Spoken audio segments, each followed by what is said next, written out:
Hi, friends, and welcome to 15241 Today Talk. Jim Render and I are most pleased to have with us social studies teacher Ben Edwards, who has also been instrumental in the development of the debate team at Upper St. Clair, a gentleman that also at one point in his life was a finalist for Jeopardy, but did not get selected. So we'll get into that in a moment.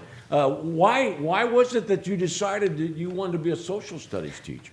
Believe it or not, I have wanted to be a social studies teacher since I was about 7 years old. My parents saw how big of a dork I was as a kid, and they bought me an atlas of the world for my 7th birthday for like children. And so I just went through and I just memorized the freaking thing, and it was like that spark that you get. You know, like something that you've always like knew that you were supposed to do in some way or another. I was supposed to tell people about the world, and I get to do that, and it's pretty amazing. It is amazing. He's a presidential buff, by the way. Oh, really? He could probably go toe-to-toe with you on some of those.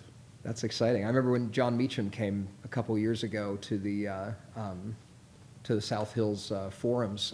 He did a really incredible talk about the presidential history and putting this in context and all that. You are also involved in the development of the social studies program. Tell me about this 5 to 12 design step process. Sure. Thanks for asking. It's something that as a department 5 through 12, we've worked really, really hard on over the last probably 7 or 8 years. To finally see it come to fruition is really, really impressive. So what we wanted to do a couple years ago, we kind of started the conversation at the high school with our department.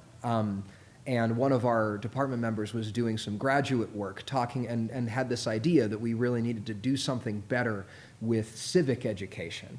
At the time, you know, we have a great course up until last year, which was just a semester of American civics and then a semester of world geography. And, you know, in the world today, it's that kind of civic engagement piece we felt was kind of getting lost.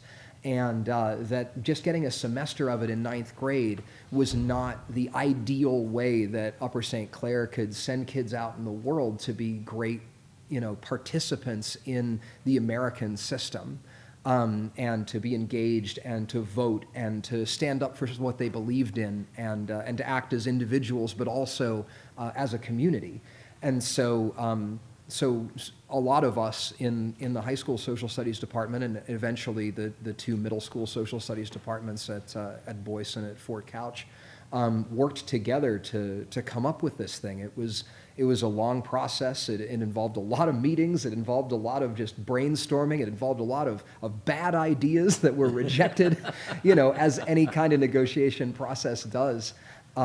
We talked to a lot of administrators. It was really fun, you know, as a history guy, getting to be a part of the process and to see just like what was important to different groups of people and to deal with a lot of people who were really passionate about social studies education and to see like how they felt and how we can incorporate everybody's ideas as well as the district's vision and the community's vision into making this new curriculum. So just kind of on the nuts and bolts front, that's how we started.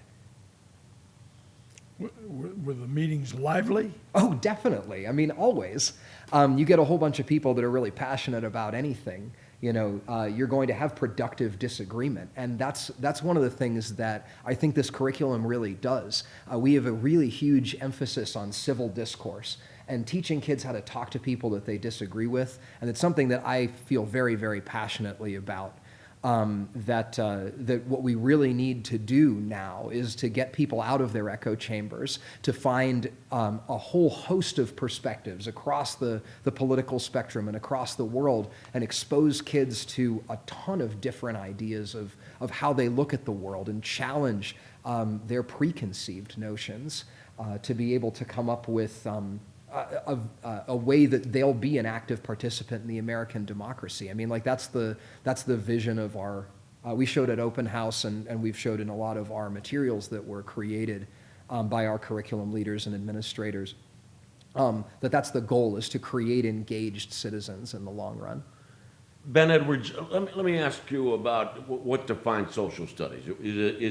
It's world history, Western civilization, American history, geography, Economics, yeah, psychology, American government, world government? sociology, yeah, all of these things. It's really weird becoming a social studies teacher, honestly, because whenever you take the test, whenever you graduate from college, you're like, okay, I've passed the first hurdle, I can be a teacher. The second one that you take to become a social studies teacher, you need to know not just history. So like if you love history, you know, that's not just going to get you by. You've got to know psych and soc and econ and gov, and you know that you might end up teaching any one of those things. But what we do and what we kind of modeled this process after is something called the C3 framework, which is college and career and civic focused. And whenever we're looking at an event, say in our Shaping the Modern World class, which is our new 9th and 10th grade course, you would look at the history of something to get context. You would see how it ties into modern America and modern Upper St. Clair and modern Pennsylvania and the modern world, and link that past event to the present through civic engagement. And then we would also look at it through geography, the effects that it has on people and places and the earth,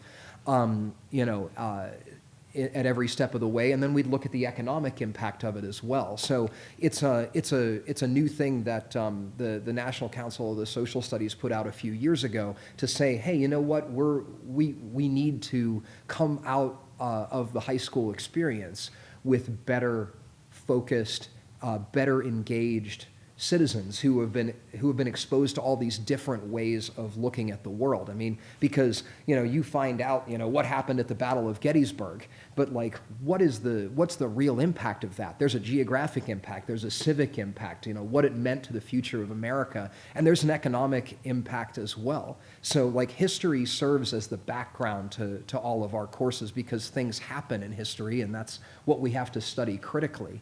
But on the whole, the impacts are so far-reaching that tying things from the past to the present is really a huge focus, and that's one of the reasons why our departments adopted that C3 framework as kind of a guide for us moving forward.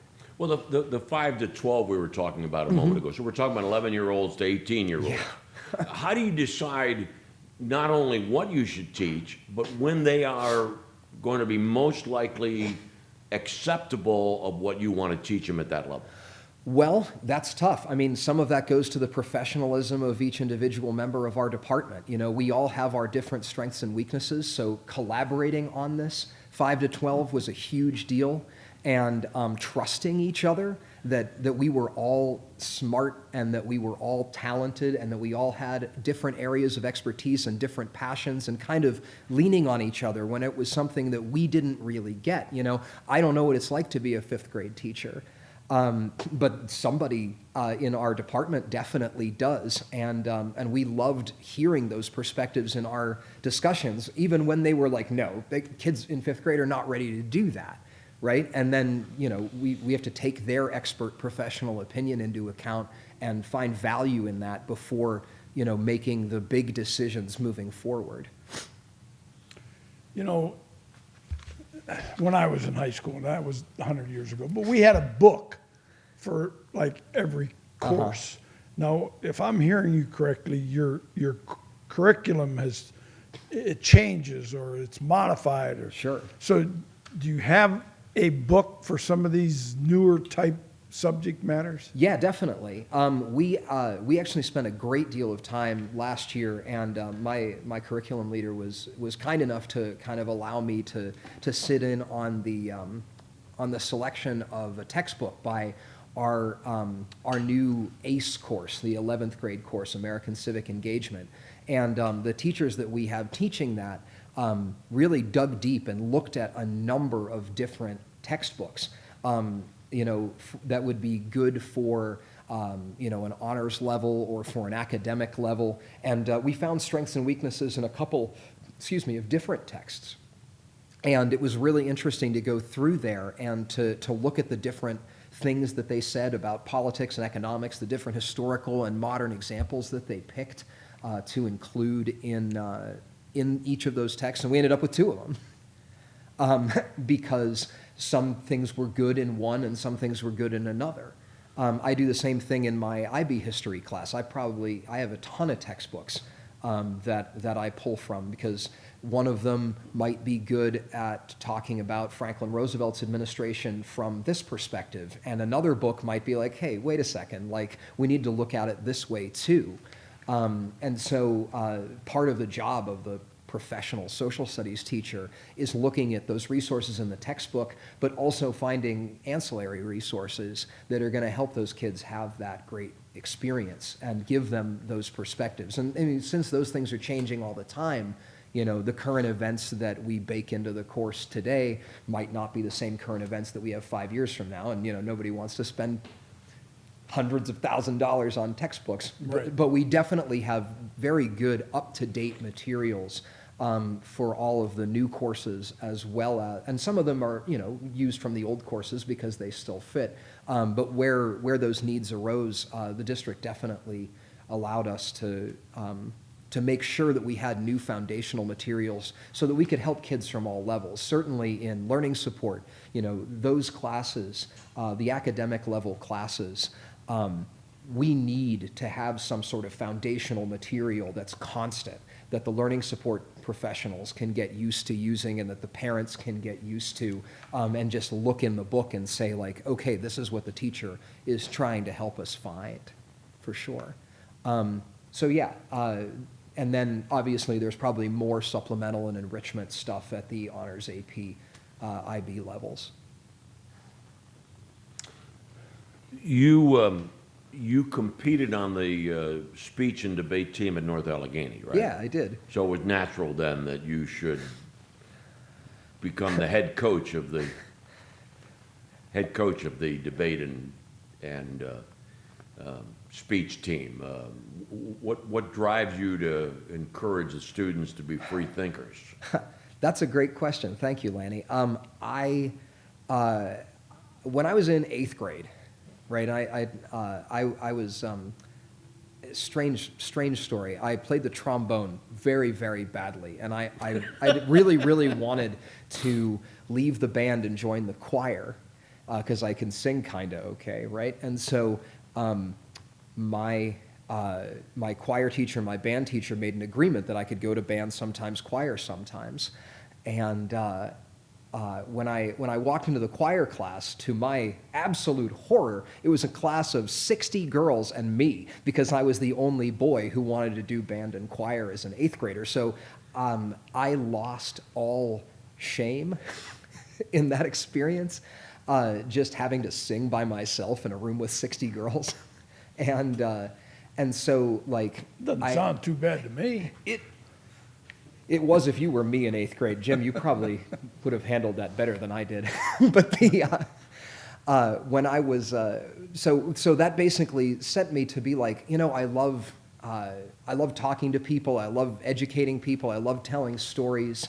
And, I liked acting. And so that became a natural thing for me to do whenever I went into 9th grade and North Allegheny had a speech and debate class. So I took that class and I found my niche was in an acting event called dramatic interpretation.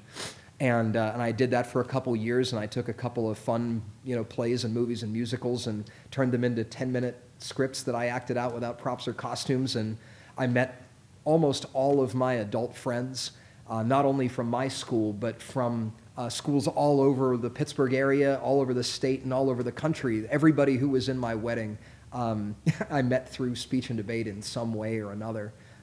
So it was just something that meant a lot to me, and that I just felt like I need to give back to this. And I started coaching right after I was in college. I started at North Allegheny. I was an assistant coach there whenever I came to Pitt in the winter of 2001. And then, fortunately for the future of my life, Tanya Chotani, who was the forensics coach at Upper St. Clair at the time, saw my friend and said, do you want to come to Upper St. Clair and coach debate? And he said, yes, but I have to take my friend Ben with me because he has a car. And she's like, all right, that's great. And so I've been here ever since. I've been coaching here since I was 20 years old. And when Tanya, changed her professional life to have children, I became the head coach. Yeah, I was 19 when I started. I became the head coach when I was 20. So I've now been half my life here at Upper St. Clair, and I can't really imagine doing anything else or being anywhere else. Everybody knows about football, baseball, basketball. Sure. So how does one compete on a debate team? What are the That's a great logistics question. of that? Yeah, I was sitting here thinking, great What question. goes into the competition? Well, number one, I will always argue that speech and debate has something for literally everyone. We have had people from all different walks of life. Currently we have a cheerleader that does policy debate. I've had one of Jim's offensive linemen back in the day did poetry and made national semifinals. Who? Matt Lentz. And so we've had athletes, we've had actors, we've had people who want to be lawyers, people who want to be doctors, people who want to be actors. It's really, there's something in there for everyone, even if it's just like somebody who wants to come out of their shell a little bit more, learn how to write a better paper, or give a speech in class. And, not everybody wins nationals, but everybody comes out of it, a little bit better. So how do you compete in speech and debate? Well, you go to practice just like you do for anything else. We practice Tuesdays, Thursdays, and Fridays after school. I think of it as kind of the nerd Olympics. So like the best sports analogy I could probably make would be track and field, because there's a ton of different activities. There's acting activities, there's rhetoric activities, there's activities that you do with limited preparation, and activities that you do where you have something that you've scripted, and then there's debate. Where you're arguing against each other over a predetermined resolution that they give you every month or so, and then you spend some time researching and developing that and practicing arguing against other people that know the same thing, and then you show up on Saturday morning at 6:30 for the bus, and you go off to God knows where, somewhere in Western Pennsylvania. Like we're hosting the first in-person tournament in a year and a half in Pittsburgh at Fort Couch Middle School. This coming Saturday. And we go to as far north as Erie, and as, we're pretty much about the furthest south that we go for competition. But there's a ton of stuff around the Pittsburgh area, and we compete between pretty much every Saturday between Halloween and Easter. So I'm somewhere else on a bus, helping get kids to a tournament. So you show up, and Ben Edwards shows up, and you have to argue a point. Are you arguing against Jim Render, and then there's a scoring system? Yeah.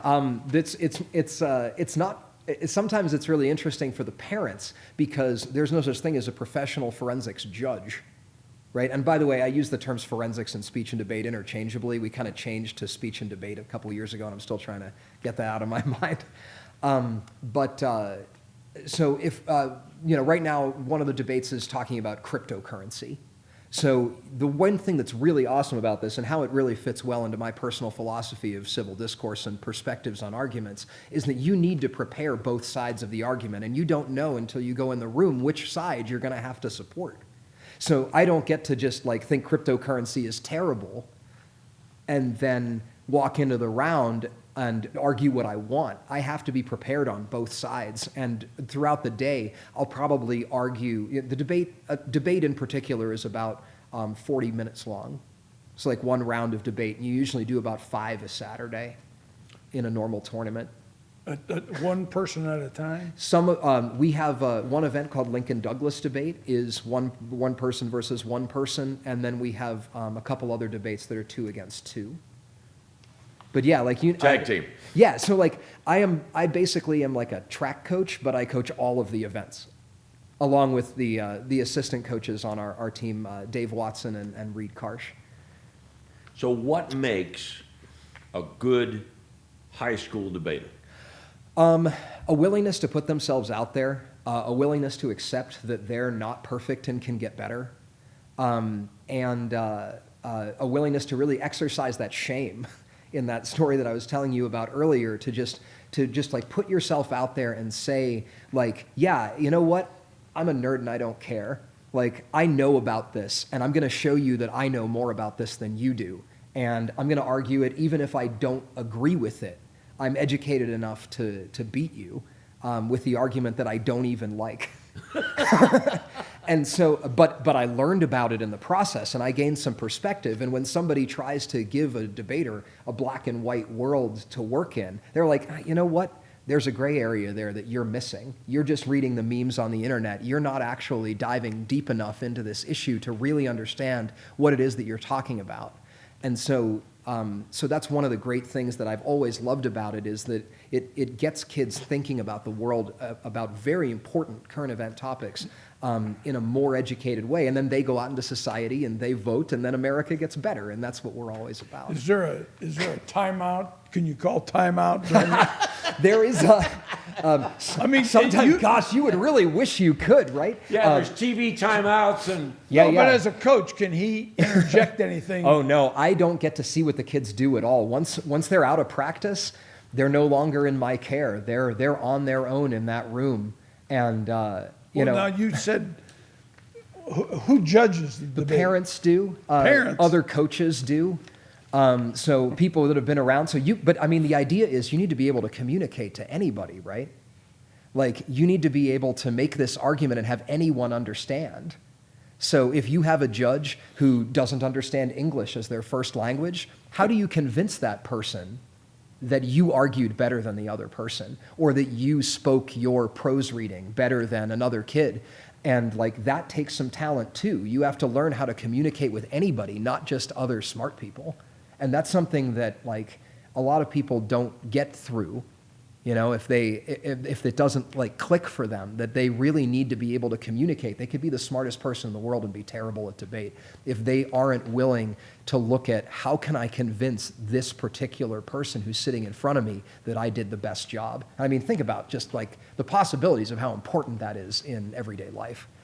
Well, if you have 15 kids Mm-hmm. and there's a certain debate or topic that is going to come up on Saturday morning. Sure. How do you pick which kid goes? Which kids? Well, that's the wonderful thing about our club and why we're one of the largest student organizations at Upper St. Clair. We have about 175 kids on our team. Wait a minute. On the debate team, there's 175 students? Yeah, that's correct. When I started here in 2001, there were 6.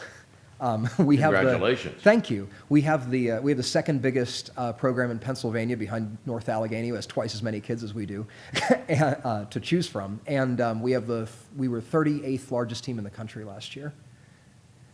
So it's really like, this is a labor of love. Like, this is something that I really love doing. But the one thing that's really great to Jim's question is that we don't really have to do cuts until we get to the qualifying season. And then we have a whole constitution that we drew up that helps us make the decisions of who to take to the qualifiers. And yeah, that's tough. But I mean, like, you're always, if you do speech and debate, you're always the lead. Like, if you show up, you're going to get, you know, the same 50 minutes of competition that everybody else is.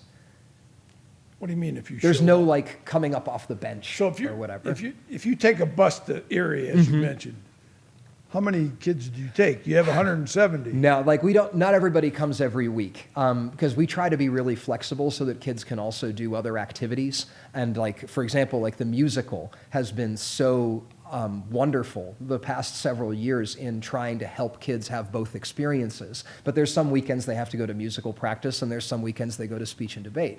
Okay, and so like, we'll have probably somewhere between 50 and 80 kids. We usually take 2 buses wherever we're going. And that's really like a badge of honor for us that we show up with 2 buses full of kids going to a tournament. And that people know like that it's a good tournament because Upper St. Clair is there. Ben Edwards, you have been a Teacher of the Year award winner. You've won a couple of Outstanding Teacher Awards. Why? What makes you such an outstanding teacher? Well, first of all, I would say that I'm an outstanding teacher because I'm lucky.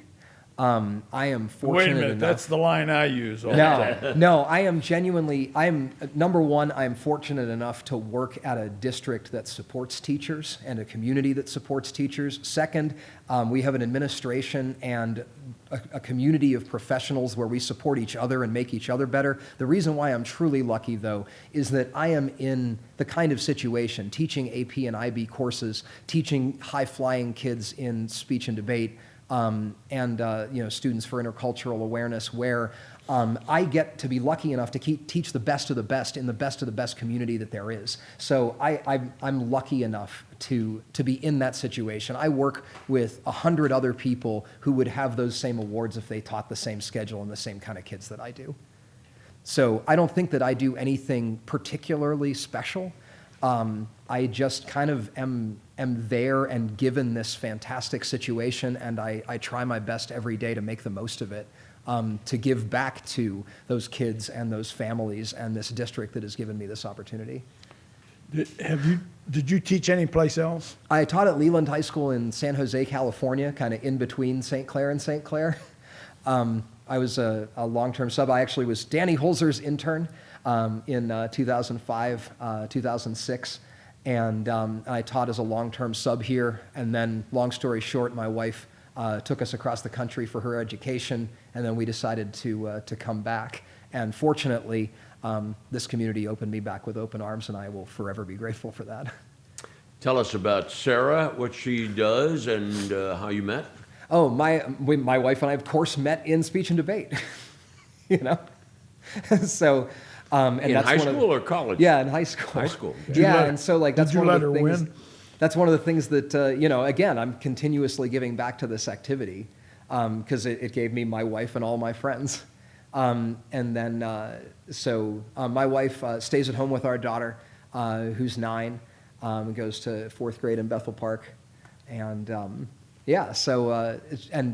obviously a huge guiding force in my life, as I'm sure you're aware, somebody who's willing to tolerate you being gone to follow your passion, and to help kids achieve their full potential. And I thank my wife so much for being patient enough to deal with me all these years, and for many more, hopefully. Do you have to read and study a lot to stay ahead of these kids, or how, Yeah. or are you? Yeah, that's Is your what, education finished? My education is never finished, and I hope that none of my kids ever think that their education is finished.